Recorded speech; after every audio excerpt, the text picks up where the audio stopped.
This is Lavrov. He is the Russian foreign minister and really the right-hand man to Putin. And he says Russia will respond if eastern Ukraine is attacked. And you have to understand, folks, the Rothschild, Rockefeller-run CIA, British intel-run CIA, it's not American, that's had a shadow government in place since 1947 with the National Security Act. They are openly attacking with paramilitary forces the 5 or 6 Russian towns that are almost completely Russian that have basically said we don't want to be ethnically cleansed by the pure Ukrainians who've got a reason to not like Russians. I mean, I'm not in the middle of this. I'm not taking sides. But the point is the West is fomenting this. And so the Russians are saying, you try to take our areas, we're going to fight back. So this could explode anytime. This is a very serious situation. I don't have to sit there and explain that to you. And I told you how this would go, and it's starting to go that way. This is a terrible situation, and it's what you expect when the world's on the edge of international crises and financial collapse. You expect the globalists to start a war. That's what I and Gerald Celente and Ron Paul and so many others have told you. The globalists are pathological. They do the same things over and over again. The more criminal, the more mentally ill you are, the more you're set in a pattern. Let's go ahead and go to the Russian foreign minister. If we are attacked, we would certainly respond. The Russian troops are on the Russian territory. The requests for inspections under the so-called Vienna document of 2011 and under the Treaty of the Open Sky, they all have been granted. The inspectors visited the areas of deployment of the troops participating in the training exercises. The planes overflight the areas of exercise, and no one who participated in the inspections, including the Americans, Ukrainians, and Europeans, ever brought up any fact which would indicate that Russia was engaged in some dangerous military activity. All right, and he said that in English as a message to the West, okay? George Soros and Hillary Clinton and John Kerry started this. And so under common law, they're wrong. And guess what? They're running our country. The establishment is engaged in social engineering, conditioning of the public, preparing you to accept checkpoints, black uniforms, helicopters, combat robots, total surveillance, and then telling you it's normal and you're weird if you don't like it. Oh, it's normal. We're going to kick all the ranchers that have been on the land for over 100 years off of it, claiming the feds own it. Oh, it's normal. But by us saying no, now you've got multiple U.S. senators, including the Republican senator from Nevada, saying that these people are patriots. You've got the Attorney General of Texas saying he's ready to go up and literally kick the feds off the rivers they're claiming they own now on the Texas-Oklahoma border, where they're taking people's private property on both sides of it. Headline, exclusive, Texas AG Abbott to BLM, come and take it.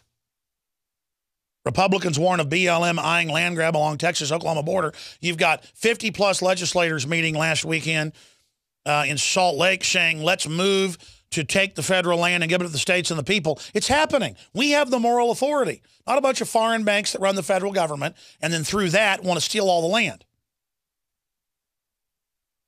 We have to say no. We have to stand up. We have to be radical in the face of radicals because we're not radical.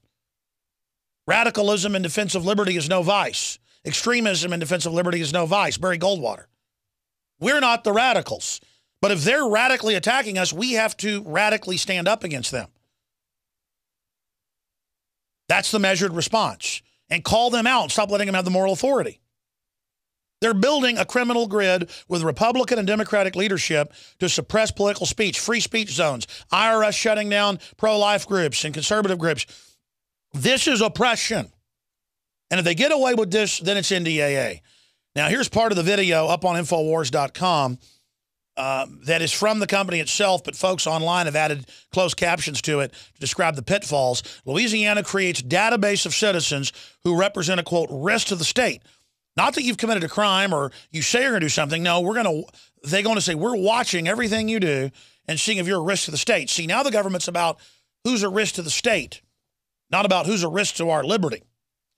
And then New York Homeland Security encourages businesses to snitch on preppers as terrorists, purchases of MREs, flashlights, ammunition as suspicious activity, as Homeland Security buys 25 million more rounds of shotgun shells. Let's go to this promo video where they're promoting what the state of Louisiana is rolling out. Here it is. When we built our system, we decided instead of providing an agency-specific solution, that we would instead create a centralized data warehouse applying the SAS fraud framework there and allow every agency within state government to operate like a hub and spoke type system where they would all send in their data by the centralized data warehouse getting data. Back it up 5 seconds. See, I'm going to analyze this whole thing in the next hour after calls. It's an arms race, a police state race, a control freak race, a pedophile race in the public schools and the system, a power grab race. Now the states with the threat fusion centers are all having private companies directed by the government and InfraGard to deploy NSA grids to the ground and then give you access to it. So see, the way they make sure that you can never get rid of the surveillance state is they start handing it around to everybody. But when you accept the system, you're now buying into it as well. Let's go back to the piece. Where they would all send in their data by the centralized data warehouse getting data from those multiple sources. It would allow each participating agency who was seeking to detect fraud within their agency to create that comprehensive person profile and look for anomalies. The beauty to me behind the solution that SAS provided was that they were able to take a state that was data rich and solution poor and compile, aggregate all of that data into a single location so that we could then have multiple applications. We'll be right back, folks. This is government making money. Members of the legislature involved with the companies spying on everyone. A chemical spill contaminating the water supply in 9 West Virginia counties. This year alone, over 300,000 people in West Virginia had their drinking water contaminated. What are the health effects of having these drugs in our drinking water? It's forced medical treatment without the consent of residents. My friends, water filtration is one of the most basic actions you can take to protect you and your family from the harmful toxins and heavy metals in your tap water. On average, the county says it sprays with the glyphosate at least once a week. Few filters cut out the glyphosates that is found in water supplies worldwide. Remove pesticides, herbicides, chloramines, hydrofluorosilicic acid, sodium hexafluorosilicate. Fluoride is in tea, it's in coffee, it's in water, it's in bread, it's in toothpaste. It is our responsibility to protect our families. The establishment's not going to do it. It's time to take action. It's time to filter our water. For a limited time, use the promo code WATER15 and get 15% off on all ProPure systems at InfoWarsStore.com or call toll-free 888-253-3139. Now you can watch the InfoWars Nightly News streaming live as it happens for free. Check it out at Infowars.com/show.